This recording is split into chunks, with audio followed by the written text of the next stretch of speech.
Good afternoon. Actually, good morning. Okay, thank you for watching. All credit goes to Khaled Magdi, who created these PIC programming tutorials. Interrupts in PIC microcontrollers. Tutorial 7, Interrupts. In this tutorial, you'll learn what are interrupts in microcontrollers, how interrupt handling mechanisms actually works, and how to respond service interrupt signals. You'll learn all the fundamental mechanics of these processes. You'll also understand the interrupt logic circuitry within our PIC16F microcontroller platform. This tutorial includes fundamental theoretical concepts which are substantial for any further investigations. The programming of almost all the upcoming modules involves handling interrupt signals, so it's extremely important to carefully read this tutorial. Understanding these concepts and mechanics demonstrated herein makes you way more aware of your system, and consequently limits the probability of getting logical errors. And never forget, you can always ask any question you want whenever you want. I will read them all and will do my best to help you get everything right. Let's get started. What are interrupts? Interrupts are basically internal-external signals that suspend the main routine being done executed. While reading this article, your main routine is reading the tutorial. The main routine could be interrupted by many sudden events. If your phone suddenly started ringing during the reading process, the main routine reading will be suspended, interrupted. Handling the interrupt signal is mainly dependent on the interrupt source. It could be a phone ring, doorbell, or whatever. Each interrupt of those can and will suspend the main routine reading and require a small portion of your time to handle this interruption. Then you can resume the main routine starting from where you left off. Using a small bookmark will help you remember where you've been at the time of interruption, which does in line with common sense. You just can't start reading this article right from the beginning once again, only because you had a sudden phone call interrupt. The situation is similar for microcontrollers or computers in general.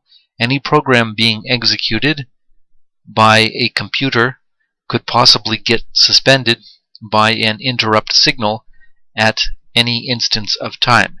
You should notice that a computer cannot use a bookmark to help it remember where it left off by the time of receiving the interrupt signal. That's why there is a specific portion of memory dedicated to this function, which we'll discuss in more detail hereafter. Why we need interrupts in embedded systems? Well, an embedded computer, example, a microcontroller, is able to respond to any event in two different schemes. The first one is called polling, which is obviously doing the main routine while checking for the event state from time to time. The second way is by using interrupts, which is obviously doing the main routine all the time until an event occurs which fires an interrupt signal, which in turn suspends the main routine. Then the microcontroller will leave the main program to execute a specific predefined code, ISR handler. Here is an example to make the difference much more clearer. Consider the following main routine in which an MCU is blinking an LED once every 2 seconds. Executing this loop takes around 2 seconds. Consequently, the MCU can pull a push button connected to Consequently, the MCU can pull a push button connected to an input pin once every 2 seconds. Pressing this button should command the MCU to, example, do something, which will not happen immediately on the button press event.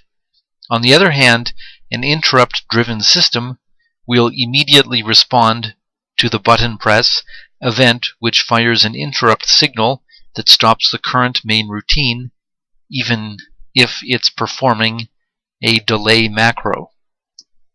Polling.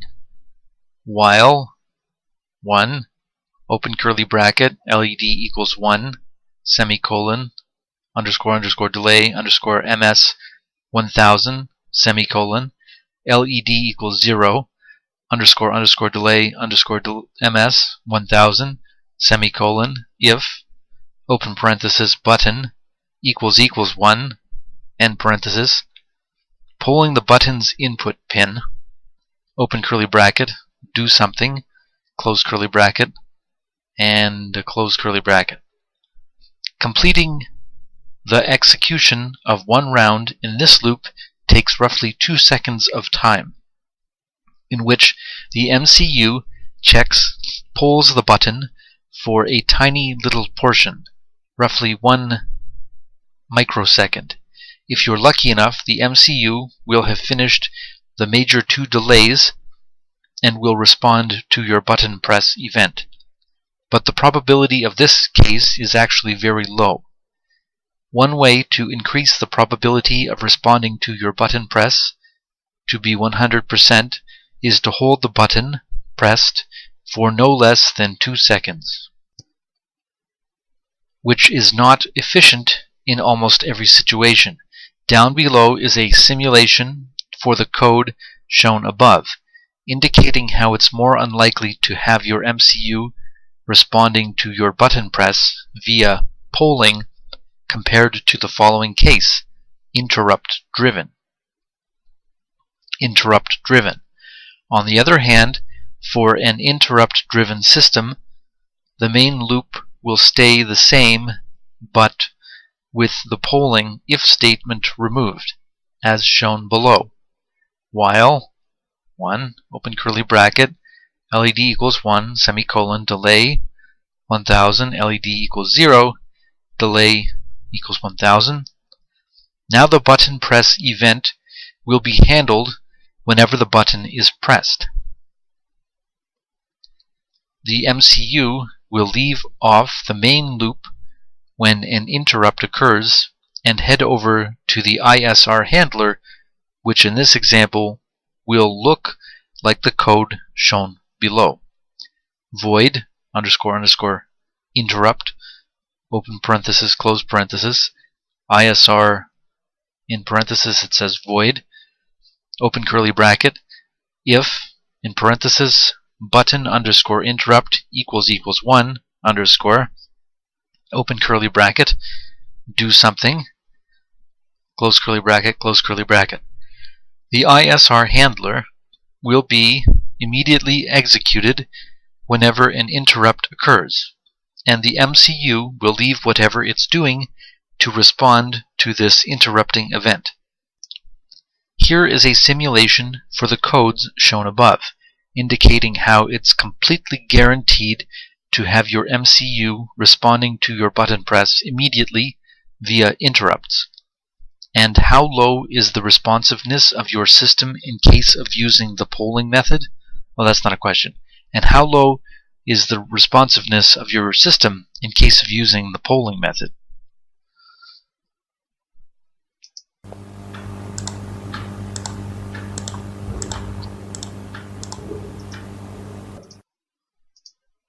I'll start this again.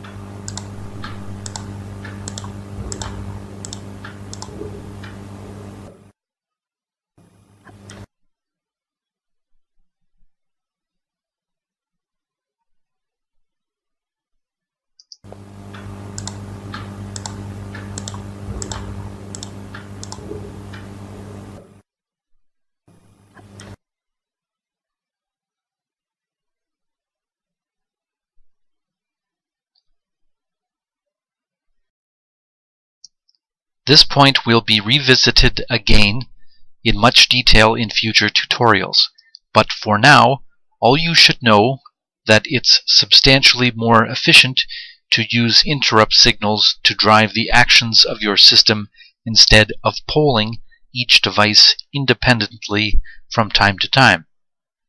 Interrupts in microcontrollers. Hardware designers have done a great job in implementing the concept of interrupts within MCUs. The mechanics of these processes are mainly dependent on the hardware implementation itself, which varies from an MCU to another. That's why we'll only discuss the interrupt handling mechanism for the PIC 16F chip we're using, but in the next section. For now, we'll generally discuss interrupts in microcontrollers. Interrupts could be classified based on the source of the interrupt signal, and also based on the way it's implemented in memory. Interrupt signals could be generated by hardware or software. Interrupts could be implemented in memory as vectored or non-vectored interrupts. So let's classify interrupts in more detail. Interrupt sources. Software interrupts. The programmer, you and me, can purposely fire an interrupt signal whenever he wants using specific instructions. Example, SWI. This type of interrupt signals is said to be software interrupts because the signal's source is a software instruction, period. We may not use such a thing during this series of tutorials. However, you should know that many CPUs has specific instructions that generate a software interrupt signal. Hardware interrupts. Almost all the peripherals / modules within a microcontroller generate interrupt signals to indicate various events. That's why this tutorial precedes most of the upcoming modules, such as timers, CCP, SPI, UART, I2C, ADC, EEPROM, etc. All of these modules generate interrupt signals to indicate starting, termination, or failure of the current operation. You should also note that hardware interrupts could be internally or externally triggered.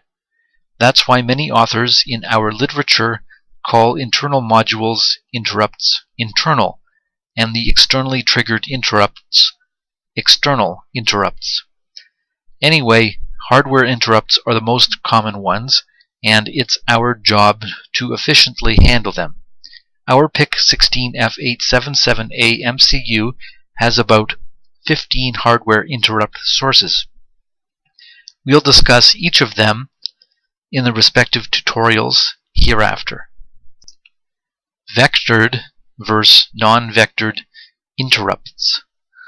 I bet that you've already studied vectors in math/physics class. Well, it's kind of related concept here. Vectored quantities are those who have direction. Hence, a vectored interrupt is the one which has a specific pointer pointing to its ISR handler. On the other hand, a non-vectored interrupt doesn't have this feature.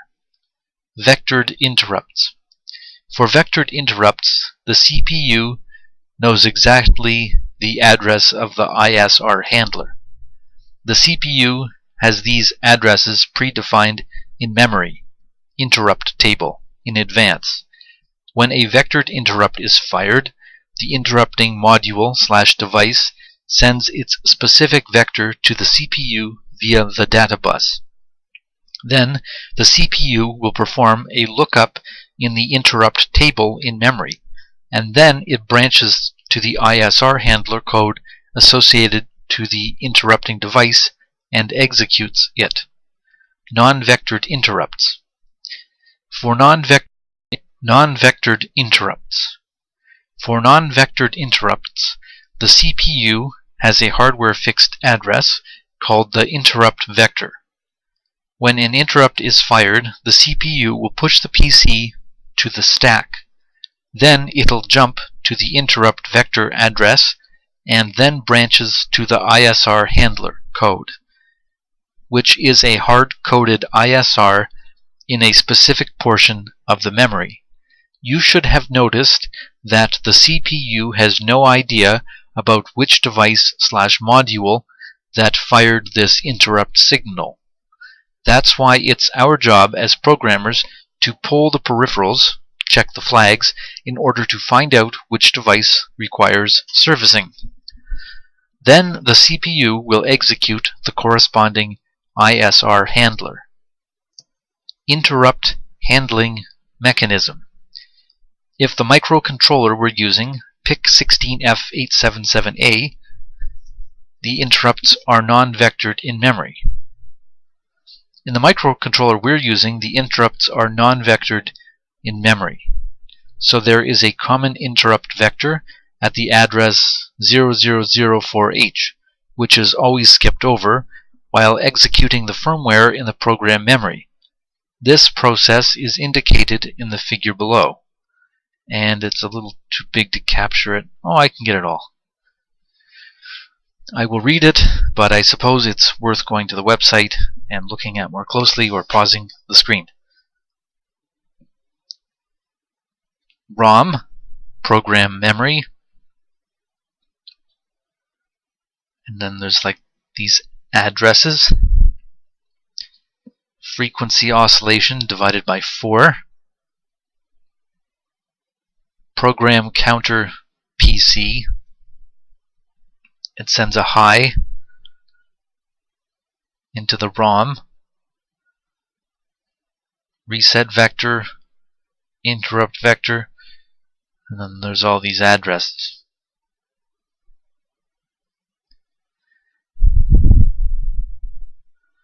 As we previously mentioned, there is no marker to help the CPU keep track of the last instruction was being executed when the interruption occurred. That's why there is a hardware implemented program stack. I'll read that again. As we previously mentioned, there is no marker to help the CPU keep track of the last instruction being executed when the interruption occurred. That's why there is a hardware implemented program stack.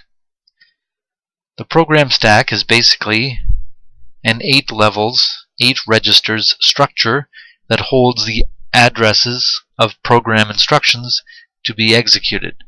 It's a LIFO structure, which means last in, first out.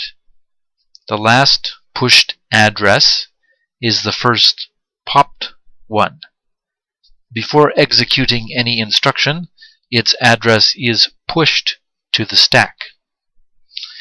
Whenever an interrupt occurs, the CPU will push the next instruction's address in the stack. Then the address of the interrupt vector is automatically pushed to the PC so that the CPU branches directly to the ISR handler code to execute it. And when it's done with the ISR, the CPU will automatically perform the retfee instructions to return from the interrupt service routine to the main routine program, which obviously pops the last instruction's address saved in the stack, which was the next instruction to be executed before the interruption. Okay, get this screen here. ROM, program memory, reset vector, interrupt vector, ISR, retfee. So I'm not sure where to start reading this. Program, okay, so there's the oscillation, program counter, reset vector. So all these addresses, push and pops, program stacks. The beginning of the ISR goes reset vector, interrupt vector. The beginning of the ISR, end of the ISR vector. Note: the program stack in our MCU is 8 levels registers, which means it could only keep track of the next plus last 7 executed instructions. When the stack is full, has 8 addresses, the 9th instruction address will be pushed to override the first value. The second address will be overwritten by the 10th address, and so on. The interrupt circuitry is the digital logic circuit that drives the interruption systems within the microcontroller. We use this circuit for both configuring and handling interrupts. The diagram could be easily found in the datasheet, 14.11, page 153. Jumping right in, it's a little complicated to me. It's got lots of acronyms for things. I would try to go through it all, but lots of letters. But there's this wake up, if sleep mode, interrupt to CPU. Maybe I'll try to keep this on the screen. If the binary signal X could be 0 or 1 is ANDed with 1 high, the result will be the same value of X. On the other hand, if the binary signal X is ANDed with 0 low, the result will always be 0 low. That's why we can model these AND gates in the diagram shown above as on-off switches.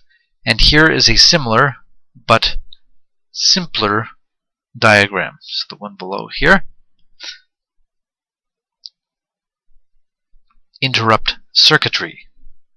EEPROM, AD converter, I guess analog to digital converter. USART, receive. Transmitra. SPI I2C transmission, error. CCP1, CCP2, timer 1, timer 2.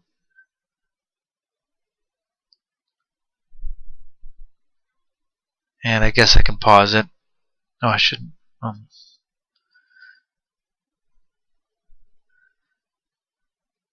Okay, I'm not sure what all this is, but there's a timer, RB0 pin that's on the chip, which I don't know, is that a output or input? IOC, port B, CPU, interrupt. As you may have noticed, there is only one wire coming out of the interrupt circuitry and heading to the CPU.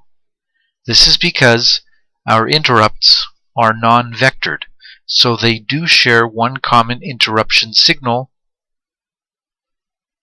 to the CPU, which has no idea about the device that fired the interrupt signal.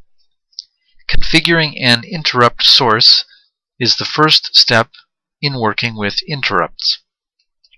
Enabling the ADC interrupt will result in firing an interrupt signal upon each successful ADC conversion process to notify the CPU about it. To enable the ADC interrupt signal, you should obviously set all the bits in the way between that module and the CPU. Interrupt circuitry. I'm not going to read all these again. I'll try and just follow this green line. So AD converter goes through the ADIF to the ADIE down through this line, and it goes to the PEIE, then to the GIE, and it's an interrupt which goes to the CPU. Well, I'll start that last sentence again. To enable the ADC interrupt signal, you should obviously set all the bits. To enable the ADC interrupt signal, you should obviously set all the bits in the way between that module and the CPU. Namely, we'll set the ADCIE, PIE, and GIE bits.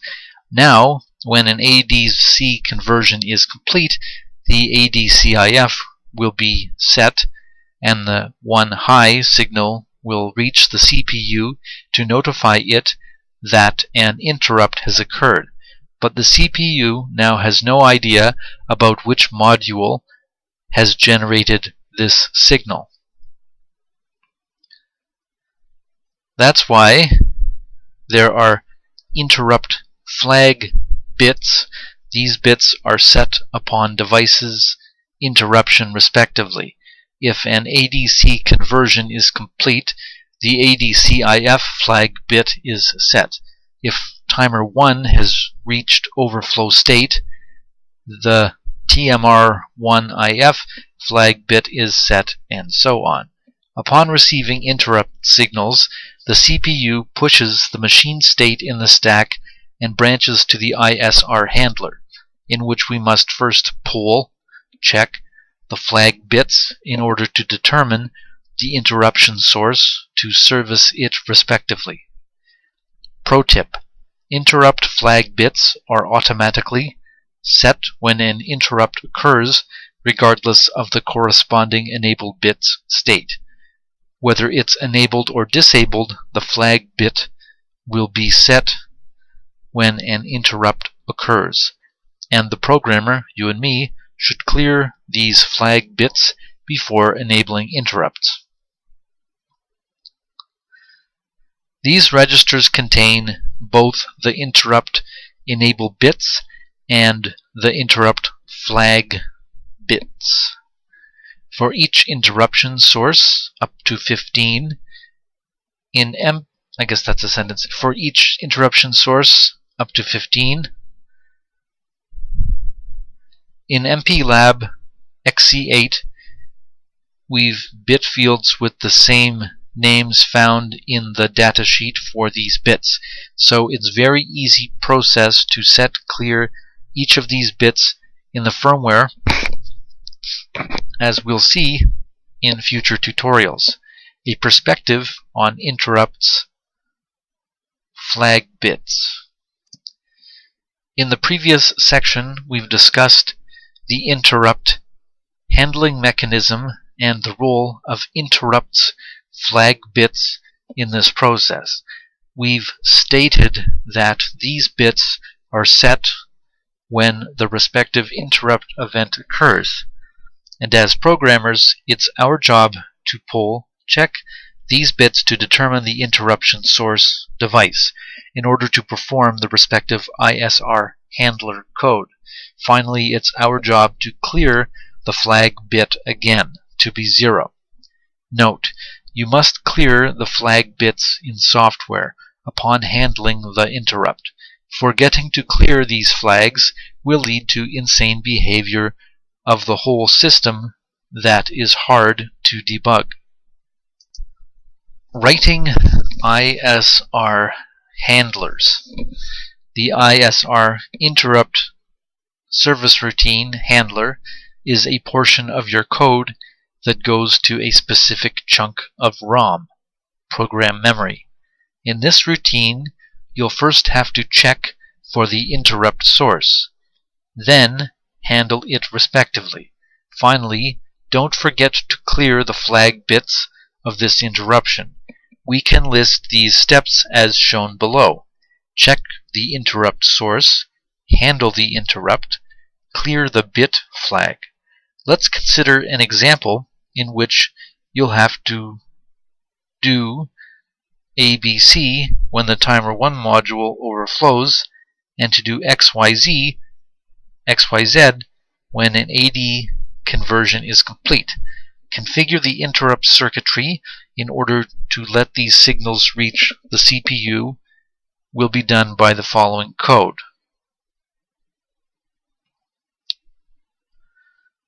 Okay, Just going to let the video time out recording.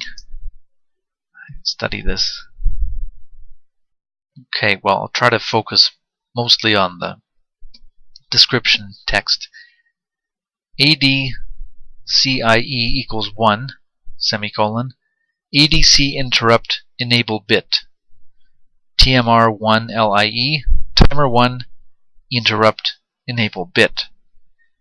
PIE equals 1, peripherals interrupt enable bit. GIE, global interrupts enable bit. Your system could possibly be doing whatever tasks in the main loop. Regardless of these tasks, the ISR handler will be written by following the previous 3 steps as shown below.